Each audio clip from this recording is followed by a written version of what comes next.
Mayapayaldo po ning Ginoo. Ini po in panibayong dake ning kay katamong tilamsik at lipato king parokya ng ima.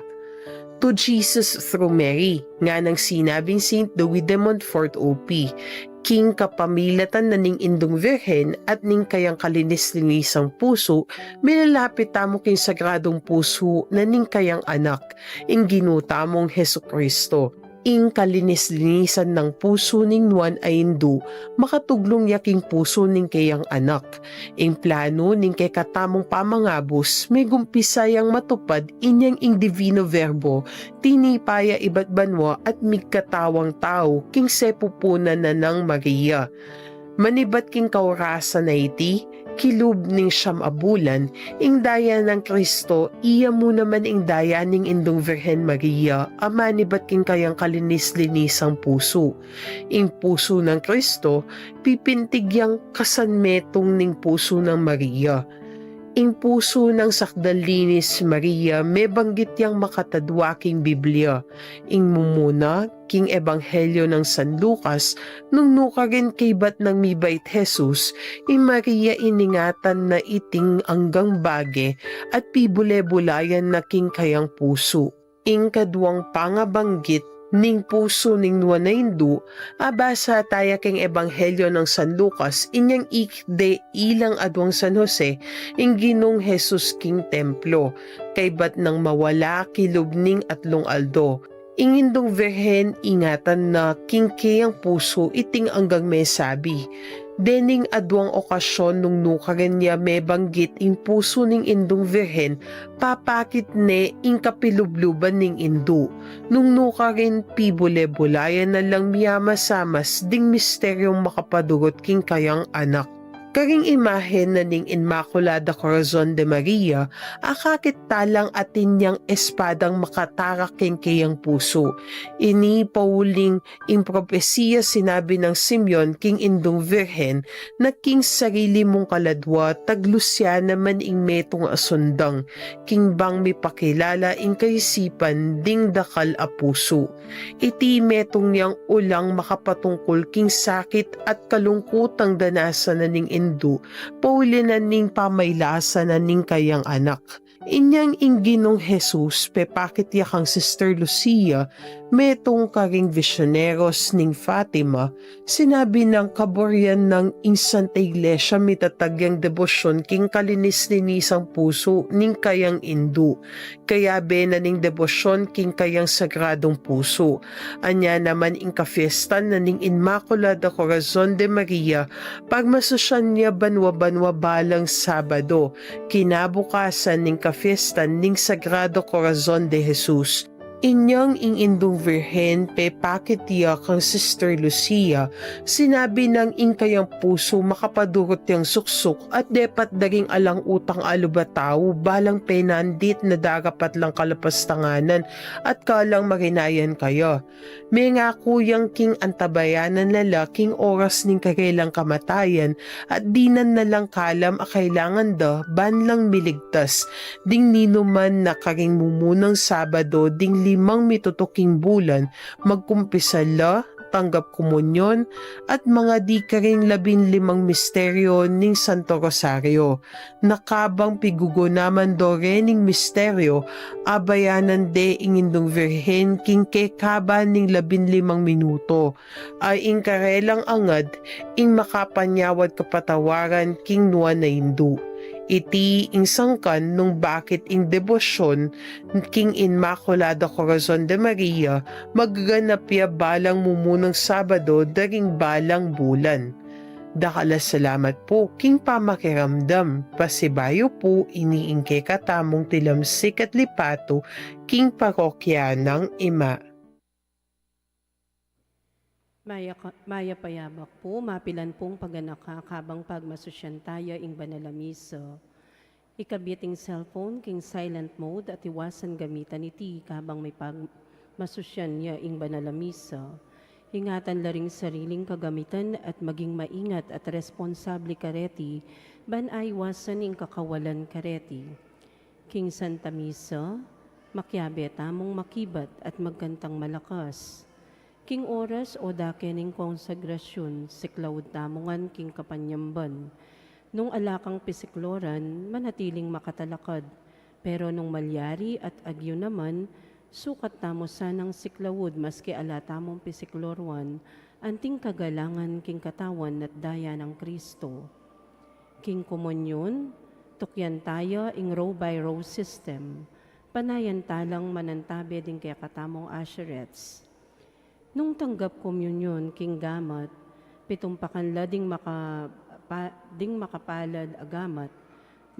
agamat, kayli babo ning wanan, tulid ning kaya kang salo, panayan, amilageya ing banalaos tya king palad, kwanan niya ing ostya, king wanan agamat, at agadyang isubo, ingatan nga lang mugmog king katawan ng Kristo ing mitagan karing gamat. Malyari mo rin ing tanggapan ing banalaos tya king dila.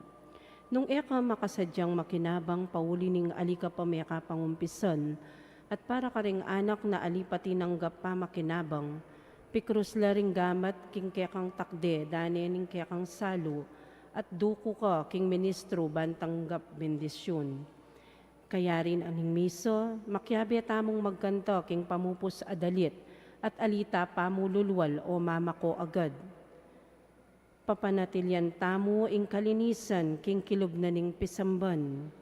Katatawlyan, nung atin papabless sacramentals o devotional agamit, mika birthday o mika anniversary, kay bat na puning miso, lumapit na mo king arapan lalam ning sanktuaryo, alita na mamanik o dadalan king sanktuaryo. Dakal pong salamat. Good morning, brothers and sisters in Christ.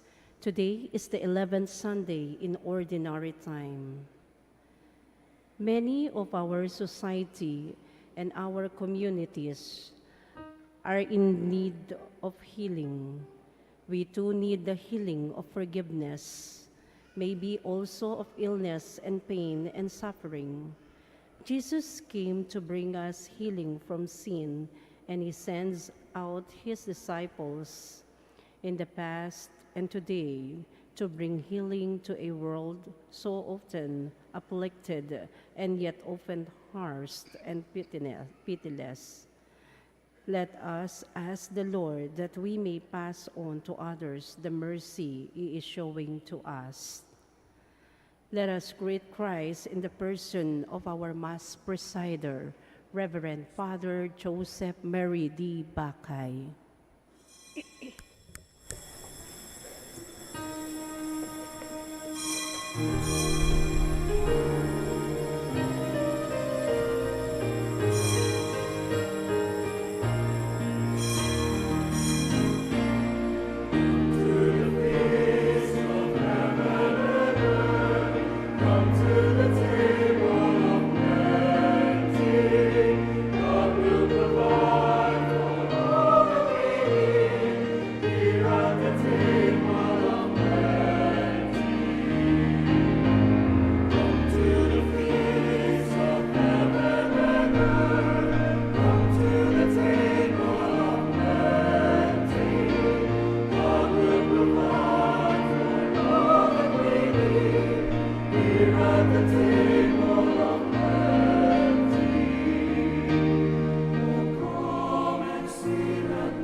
In the name of the Father, and of the Son, and of the Holy Spirit, Amen. the grace of our Lord Jesus Christ, and the love of God, and the fellowship of the Holy Spirit be with you all. And with your spirit. Good morning, my dear brothers and sisters. Morning, Father. Our Sunday liturgy for today is the 11th Sunday in Ordinary Time. And as we prepare to encounter the Lord in this Eucharist, let us now call to mind our sins, especially for the many times that we have not lived up according to God's purpose, the mission that He has entrusted to us. In silence, we now call to mind those moments, and we beg the Lord for pardon and strength. You were sent to heal the contrite of heart. Lord, have mercy. Lord, have mercy. You came to call sinners. Christ, have mercy. Christ, have mercy. You are seated at the right hand of the Father to intercede for us. Lord, have mercy. Lord, have mercy. And may Almighty God have mercy on us, forgive us our sins, and lead us to everlasting life. Amen. Gloria in excelsis Deo.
Let us pray, O God, strength of those who hope in you. Graciously hear our pleas, and since without you, you mortal frailty can do nothing, grant us always the help of your grace, that in following your commands, we may please you by our resolve and our deeds. Through our Lord Jesus Christ, your Son, who lives and reigns with you in the unity of the Holy Spirit, one God, forever and ever.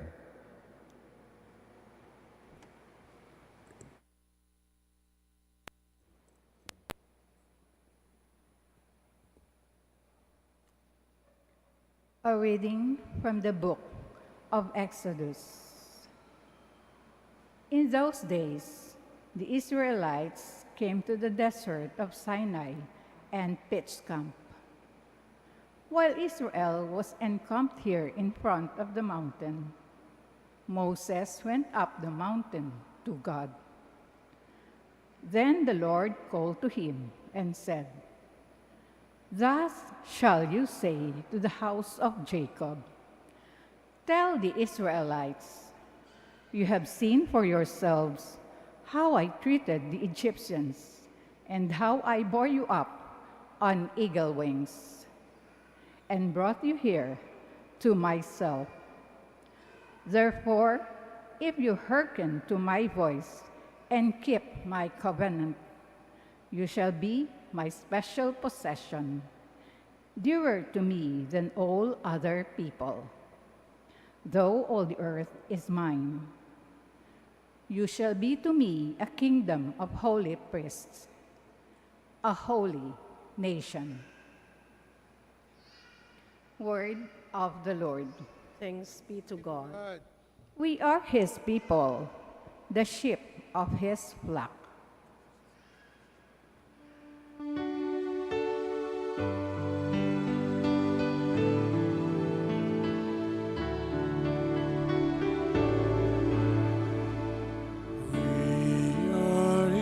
His people, the sheep of his flock. We are his people, the sheep of his flock. Sing joyfully to the Lord, all you lands. Serve the Lord with gladness. Come before him with joyful song. We are his people, the sheep of his flock. Know that the Lord is God. He made us. His we are. His people, the flock he tends.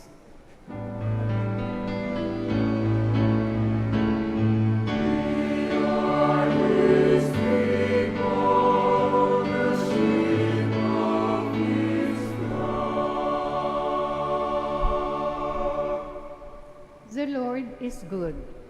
His kindness endures forever, and his faithfulness to all generations. We are his people, the sheep of his flock. We are his people, the sheep of his flock.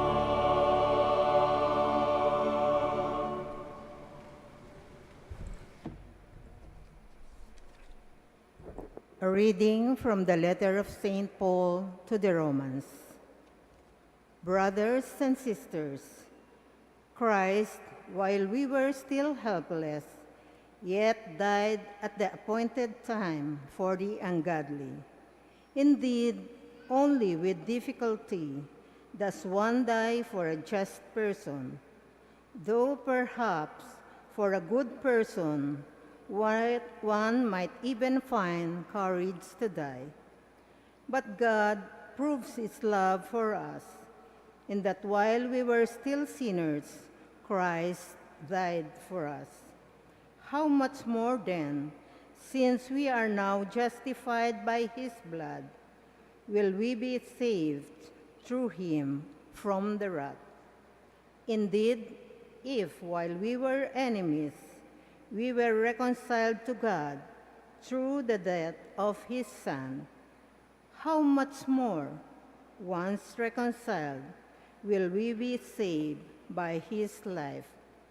Not only that, but we also boast of God through our Lord Jesus Christ, through whom we have now received reconciliation. Word of the Lord.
The kingdom of God is at hand. Repent and believe in the gospel.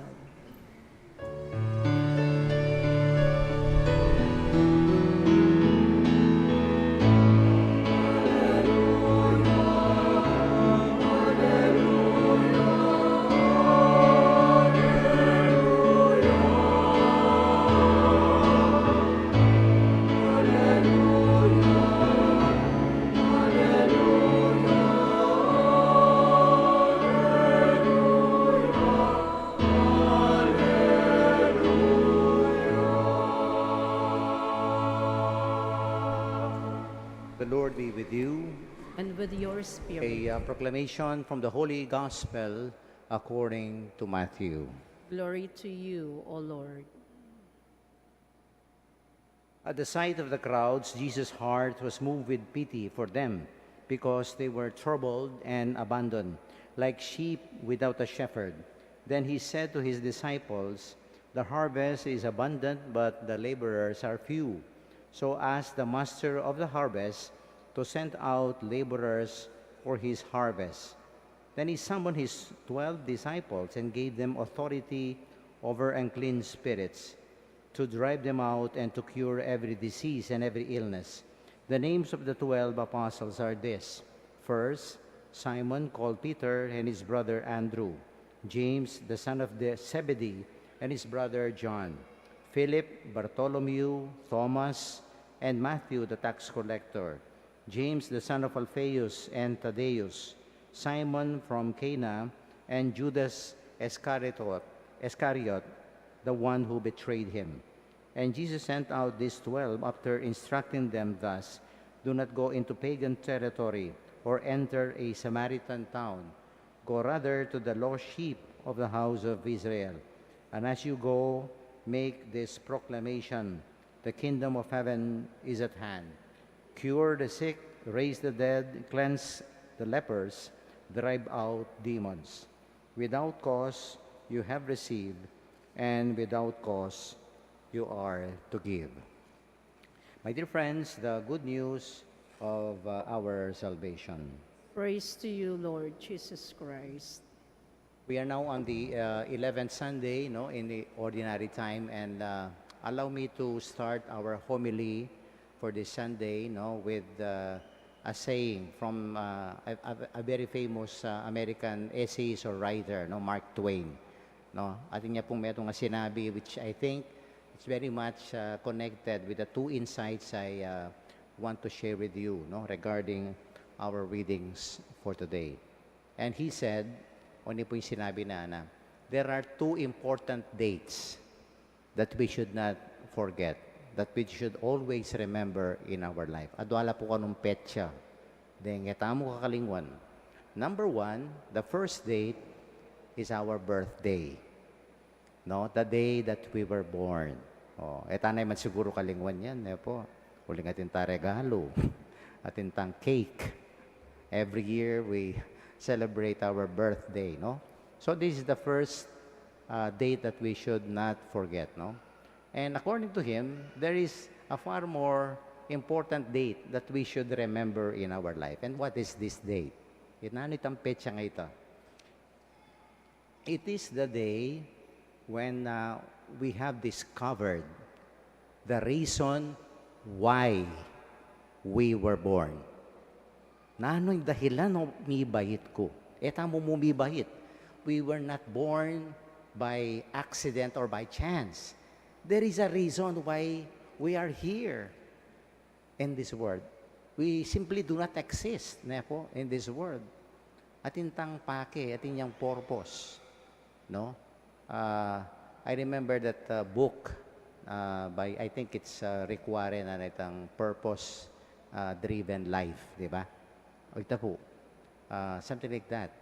So, these two things, these two important dates, no? And let me connect them with the two insights I want to stress with you.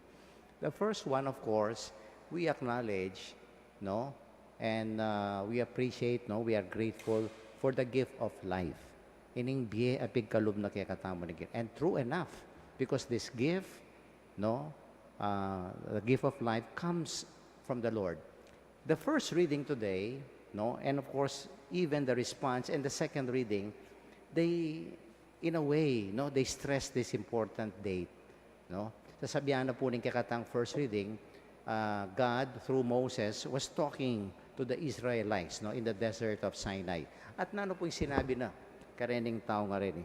Because, you know, they were enslaved in Egypt, no? And of course, they were unfaithful to God. And at the same time, they were the smallest of all nations. Ne? They are not really worth loving. And yet, look at this. Na anong sinabi na ng ginukarela na, you shall be my special possession. You are a priceless possession to me. Wow. Dearer to me than all other peoples. Ne, maulaga kayo sa karengaliwan tao keting yato ngayon. No? Look at that. And you shall be a kingdom of priests, a holy nation. Wow. Just hearing those words, my dear friends, will really give us, no, the realization that we are special, that we are a priceless gift from God, that God owns us. Balang mo sasabihan na po kayo ni, you are mine. Kaku kayo. Ne? And of course, the response today echoes that. Nano sinabi tamo, we are His people, the sheep of His flock. Itamo ka yung balayana. Ne? Ning kakatang gino. Look at that. That we are places. You know, let us not think, nakalugura, nakataning gino kasi mayap tamo. Po kaya maganakata mo. No. No? Even before we have done something for God. Po, kaluguran ako. We were called, we were chosen, we were loved by the Lord first.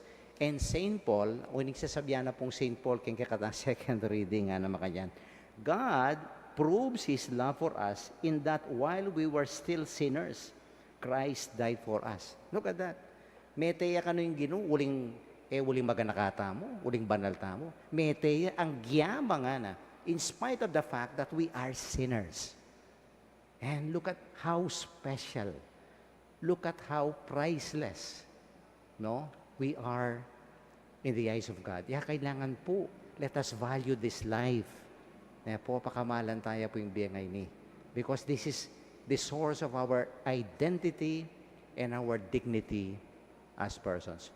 You know, yesterday evening, nabigi po, I had the chance to celebrate a mass inside the Pampanga Provincial Jail, no? You know, every time I go to the provincial jail, it really drains me. Balang ang ganaganang energy ko. Because, you know, you will encounter these people, they have deep wounds, shattered, broken lives, my God. Karakalda kabayat da pamibiyabiyareng at tsuking kilob. And in fact, after the Mass, I was approached, no, by an inmate for a confession. Po, balaksaping babae uli makabaybo. Bandang tauli, bading niya pala. Po. At when, of course, he started having his confession, tinuluya pulwa. Alang patugot, my dear friends. No? At naano po yung sasabihan, no? Everything evil, everything bad that he did in his past life. Maragul po ing utang ko. Maragul po among. At makamarbal dumal ing pengawa ko kem bieko. Ana. At nano po, naning feeling na that he is worthless. Alayang dignidad. Alayang balor. And many of them makanyang po. No? Ngayon ako santala po rin, prisoner persons deprived with liberty.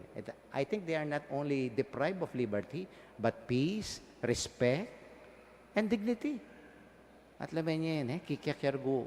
And I was telling them in my mass, sabi ko, ining jailay ni, it is not a place of punishment for you. But I believe, ako makanyan, this place is a school of life. God wants you to learn something here. Mo po, we go to the school to learn. Karela, sabi ko, eskwela yan ni. God is teaching you lessons here.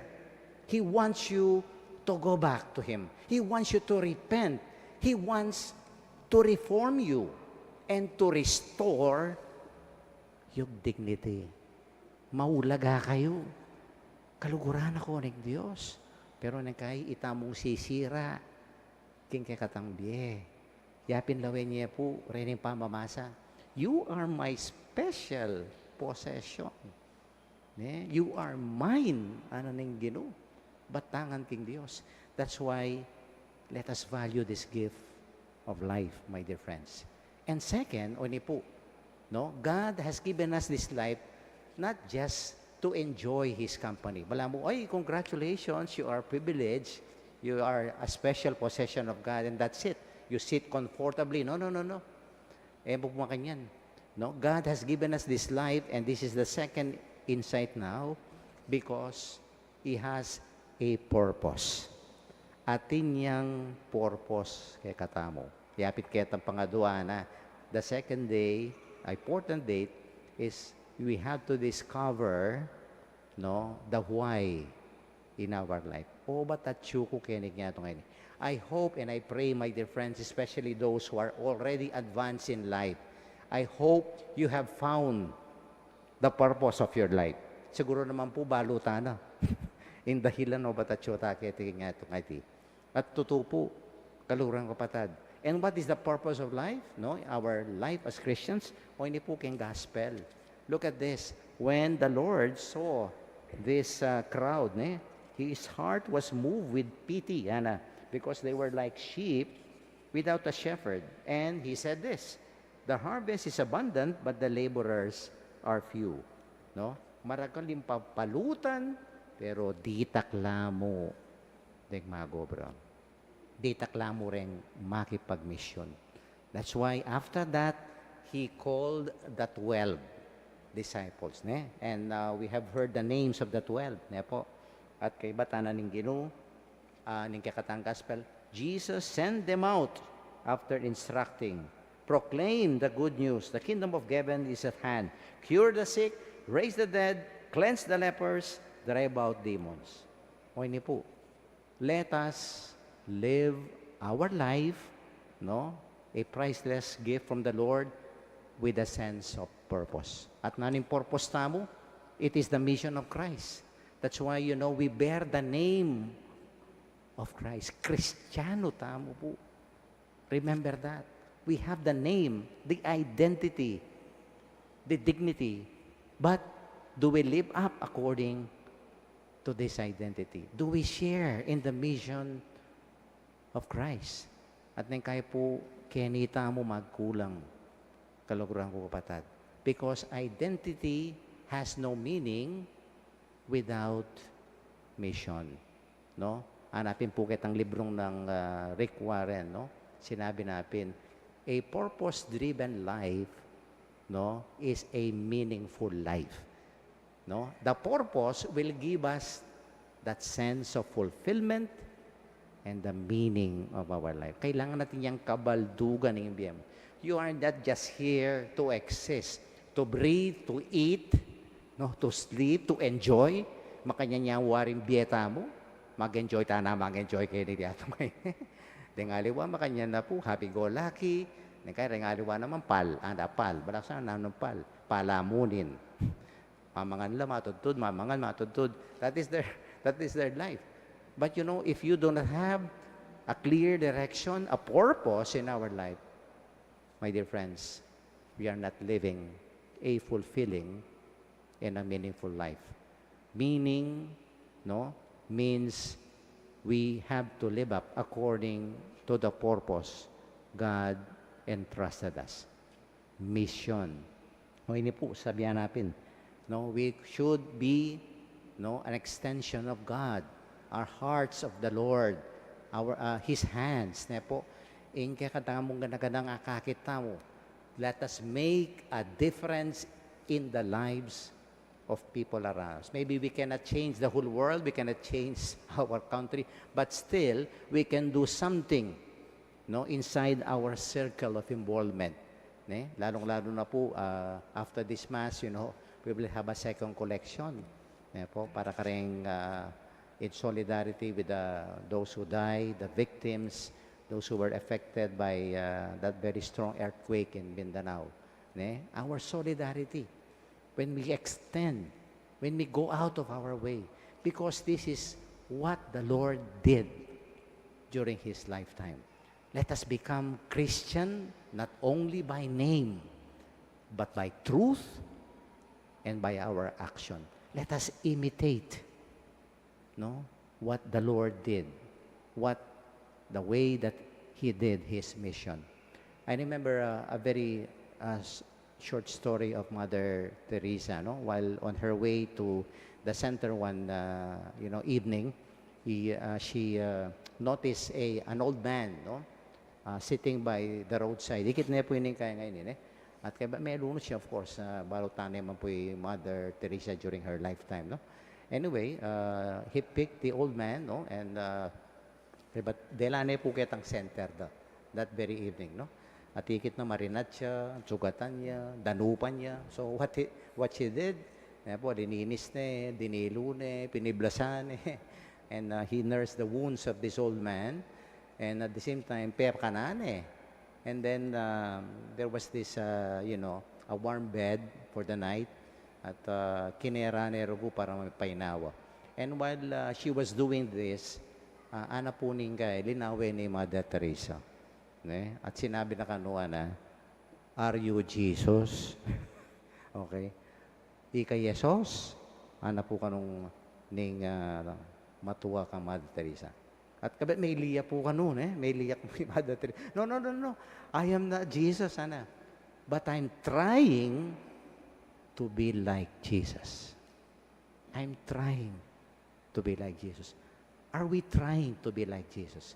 Are we doing our mission?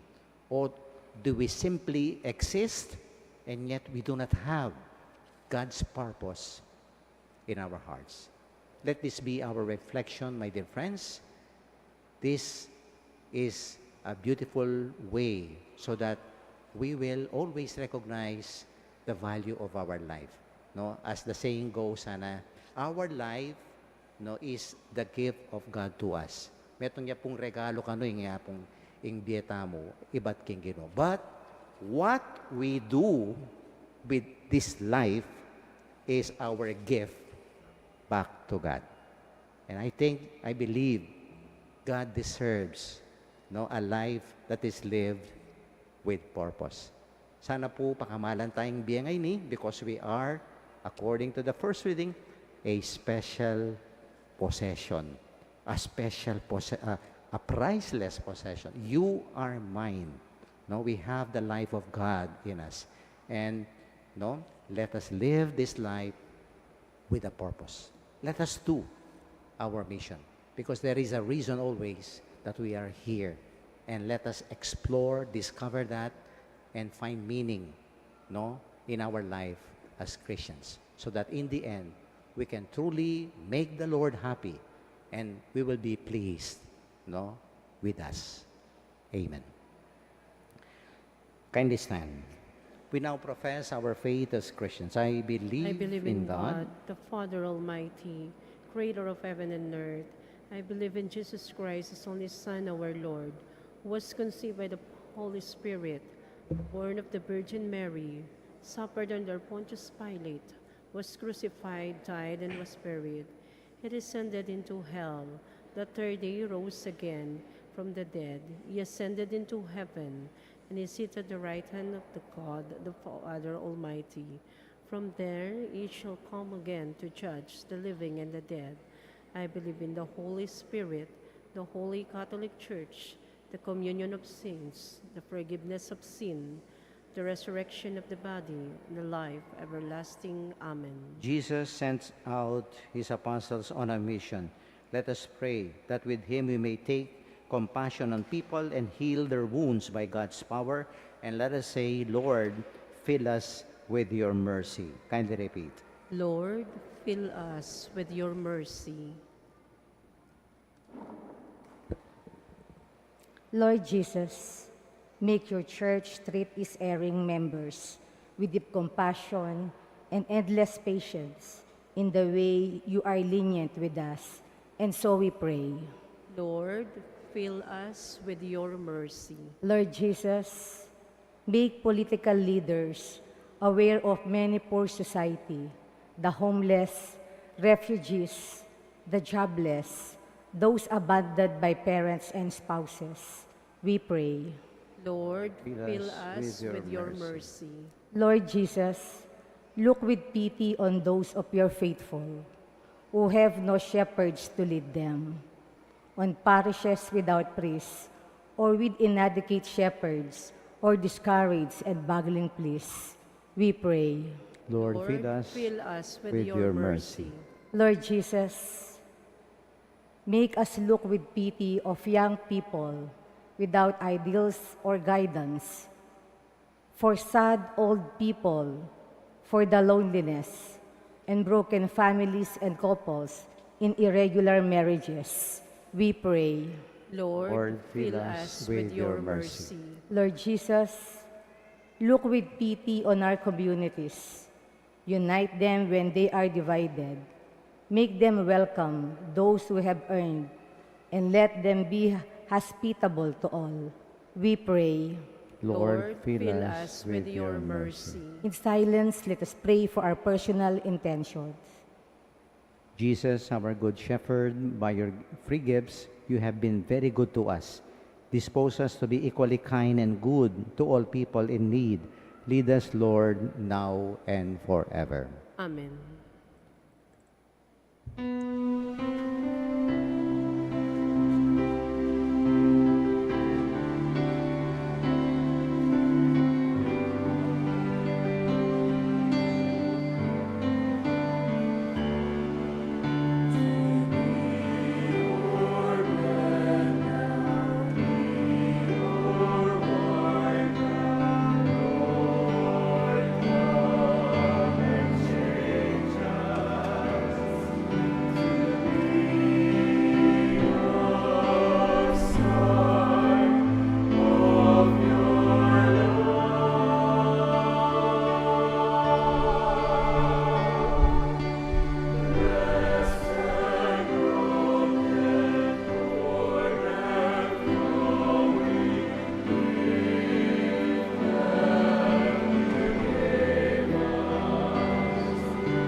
Brethren, that our sacrifice may be made acceptable to God, the Almighty Father.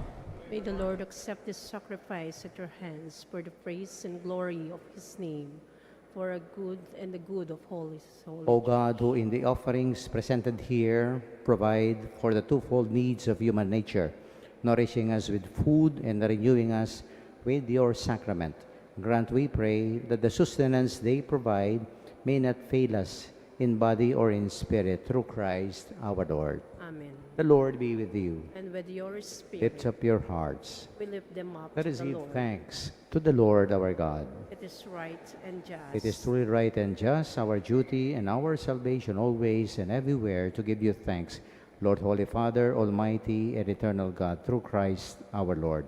For out of compassion for the waywardness that is ours, he humbled himself and was born of the Virgin. By the passion of the cross, he freed us from unending death, and by rising from the dead, he gave us life eternal. And so with angels and archangels, with the host and powers of heaven, we sing the hymn of your glory, as without end we acclaim.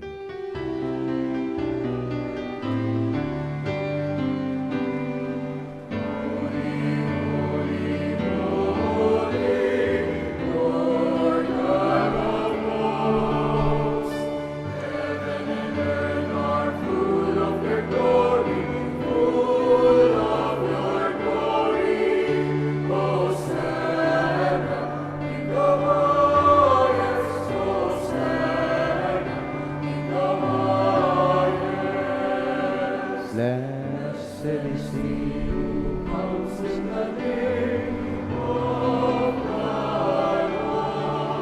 Hosanna in the highest, Hosanna in the highest, Hosanna in the highest, Hosanna in the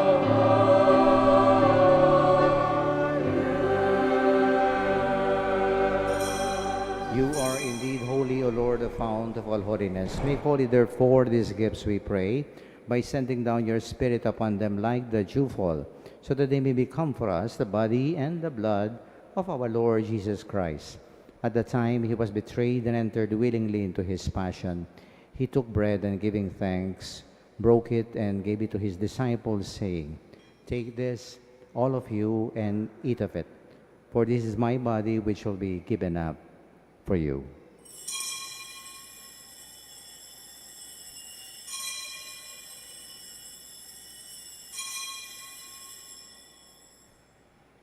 In a similar way, when supper was ended, he took the chalice and once more giving thanks, and he gave it to his disciples, saying, Take this, all of you, and drink from it, for this is the chalice of my blood, the blood of the new and eternal covenant, which will be poured out for you and for many for the forgiveness of sins.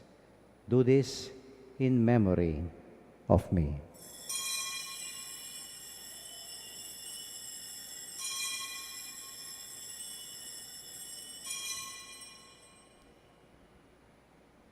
The mystery of faith.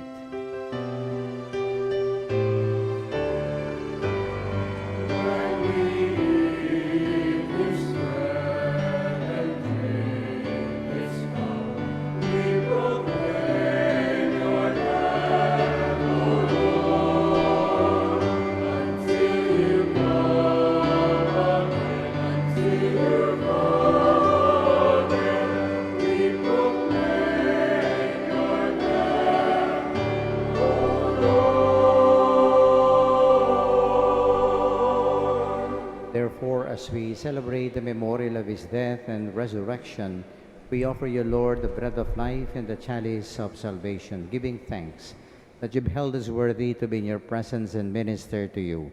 Humbly we pray that partaking of the body and the blood of Christ, we may be gathered into one by the Holy Spirit. Remember, Lord, your church spread throughout the world, bring her to the fullness of charity, together with our Pope Leo XIV, Florentino, our Archbishop, Pasiano, our Bishop Emeritus, all the religious and the clergy. And remember our brothers and sisters who have fallen asleep in the hope of the resurrection, and all who have died in your mercy. Welcome them into the light of your face. Have mercy on us all, we pray. So to the Blessed Virgin Mary, Mother of God, with Saint Joseph, her spouse, with the blessed apostles and the saints who have pleased you throughout the ages, we may merit to be co-heirs to eternal life and may praise and glorify you through your Son, Jesus Christ.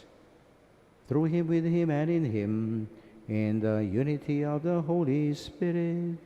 All glory and honor he issues, Almighty Father, forever and ever.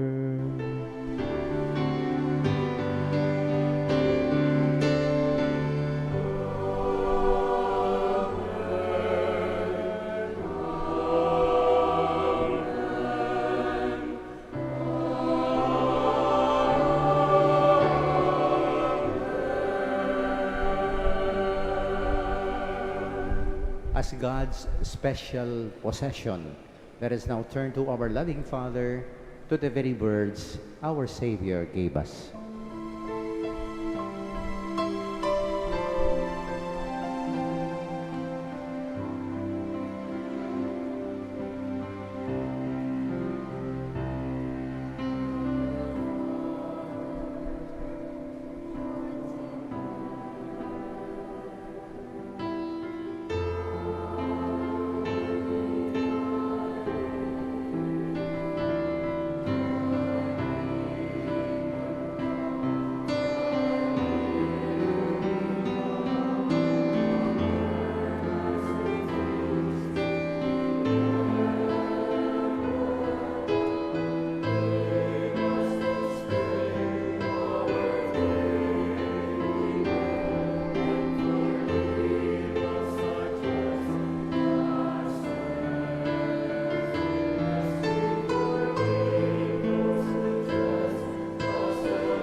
Lord Jesus Christ, you said to your apostles, "Because I leave you my peace I give you. Look not on our sins, but on the faith of your church, and graciously grant her peace and unity in accordance with your will, you who live and reign forever and ever." Amen. The love and the peace of the Lord be with you all. As a proof that we are a special possession of God, let us now share the love and the peace of Christ. Kapayapan po kay katamo. Peace be with you po.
My dear friends, in front of us is our Lord Jesus Christ, the Lamb of God, who today in our readings reminds us that He loved us, He chose us to be His special possessions. Happy are we who live up according to God's purpose and to receive Him in this Holy Communion. Lord, I am not worthy that you should enter under my roof, but only say the word, and my soul shall be healed. The body and blood of Christ bring us all to everlasting life. Amen.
Let us pray as this reception of your Holy Communion, O Lord, foreshadows the union of the faithful in you. So may it bring about unity in your church through Christ our Lord. Amen. Kindly be seated for our second collection. Kapabaluan po atin tamo pong second collection nganing Domingo para kareng miapektuan at biktima ning lindol king Mindanao. Dakal pong salamat. Siklawod tamo po.